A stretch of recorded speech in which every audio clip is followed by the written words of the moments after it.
Bagaimana nak menjauhi nafsu syahwat? Jawabnya tak boleh. Kita tak boleh nak jauh nafsu. Kalau soalan bagaimana nak jauh dari nafsu, tak boleh. Kerana apa? Kerana nafsu tu kita nak jauh kan? Musuh manusia 4, ingat Nombor 1 dunia, nombor 2 manusia, nombor 3 syaitan, nombor 4 nafsu. Itu musuh kita. Kadang-kadang halang kita ibadat dunia. Contoh pangkat dunia tu, dia menyebabkan kita tak boleh mari surau. Sebab apa? Kita ada pakat tinggi dalam kerajaan, kita tak pergi dengar kat tok guru, takut orang ambil tindakan. Kerana pakat. Betul tak? Dia tak boleh mari sejik. Lalu dia suka tok guru, dia suka kuliah alim agama, tapi oleh kerana dia sayang jawatan dia, dia tak pergi lagi. Ada tak orang gitu? Ada.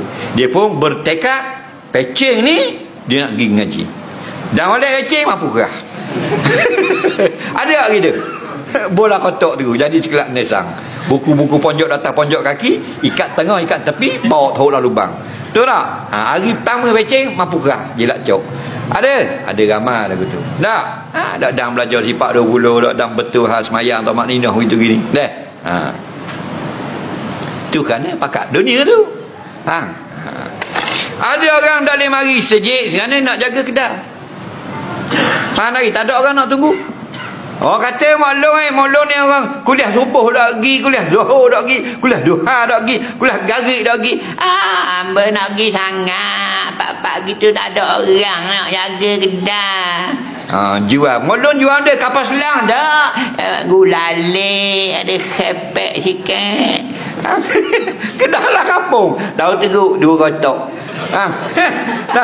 Jual kedai kampung itu ya. Siapa dagi majlis ilmu, siapa kemampu dagi. Tu dunia adalah musuh dia. Betul tak? Nombor 2 musuh kita manusia. Kita baru dah lama ni dak ngaji Quran. Betul tak? 2 tahun lebih dak ngaji. Jadi mari semangat Ramadan. A'udzubillahi minasyaitonir rajim. Assalamualaikum. Mari dak tarang. Sadaqallahul azim. Dak baca suturuk pun manusia kan ada hak nak pergi ambil ilmu Cina. Lagi nak pergi ambil benih, nak pergi ambil baja ke begitu begini. Betul tak? Musuh kita nombor 2 manusia. Faham?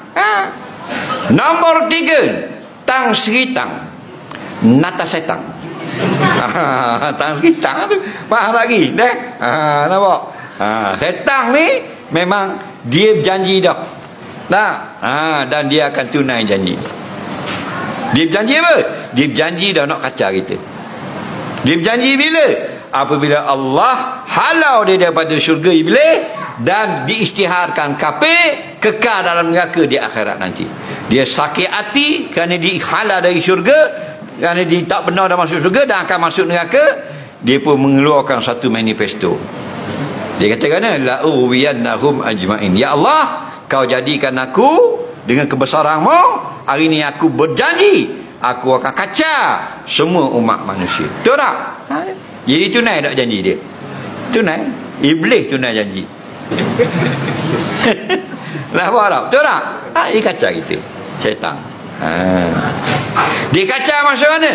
Kalau kita tak buat ibadat, dia hasut jangan buat supaya kita. Kalau main lagi siapa habis masa gerik. Apa habis dah maya asar, dah maya lohor, habis main bola. Main. Kalau main kereta main. Kalau dengar lagu dengar habis gitu. Faham? Tu hak dak buat ibadat supaya kekal tidak melakukan ibadat. Kalau hak buat ibadat, ia kucar kau. Nabi kata bila habis dah qamat, iza suwiba akbalat, iza suwiba adbarat summa akbalat. Bila diqamat Allahu akbar, syaitan pun lari daripada masjid, daripada sah, daripada masjid surau.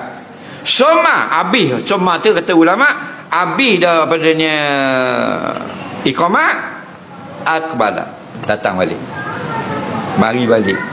Dia mari balik, kita masa tu duduk dalam sah dah. Betul tak? Dia kata ya fulan uzkur kaza wa kaza lima lam yaskur. cuba mu ingat benda ni bagi yang muda ingat. Tu yang kita tengah rokok Maliki Yaumiddin, padahal rokok baca betul tu. Siapa punya kerja? Tang Sri Tang. Betul tak? Tu bahagian semayang. Bahagian wuduk dah, habis dah kita gonyoh kaki, dia kata mu niat wuduk ke niat tayamum tadi? Sudah kita faham. Molek dah kita niat wuduk, tengah nak basuh kaki, berak di mari pula, air kena dulu ke niat dulu? Pula dah faham. Betul tak? Mana berjeruk baju-baju tu imam tayat awal dia duduk kalau gerbong. Nah, ada sebagian sebabak bagian tu. Comel dah semayang kita, siapa ke salam khusyuk belaka dah, comel latih parakat. Dia kacau kau. Dia akan kacau siapa kita mati. Dia kacau kau ni. Dia kata mu dalam marah ni mu banyak kali mayang tajuk 30 rakaat malam-malam kat 20 tahun dah. Tulis kau sikit dalam Facebook. Kita pun tulis tu. Dan tahajud ting bunyi. Dia nak suruh mampu. Pasal apa? Pasal amal kita waktu molek dah. Nak suruh sum'ah, nak suruh punah balik, nak suruh hacul lebuh balik. Tak? Dia kata mung dulu ngaji pondok 12 tahun. Lepas tu pergi di Pakistan 6 tahun. Lepas tu di Syria 4 tahun. Maghribi 3 tahun. Ada seorang tahu. Tulis kau sikit dalam TikTok. Mu tu banyak ngaji. Kita pun ambil gambar dobit-dobit kita, post dalam Facebook, tulis rindu pondok.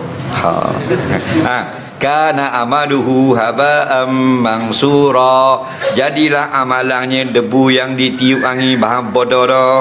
Nah, kenapa? Sum'ah, menceritakan keelokan diri supaya orang tahu kita ni ada kelebihan dalam bab-bab akhirat. Betul tak? Bukan bocok syekh, bukan maulana lama-lama kan. Tulis rindu untuk guru. Nak khabar dia tu ngaji banyak. Tapi jangan tuduh orang. Nah, jangan kita buat lagu tu.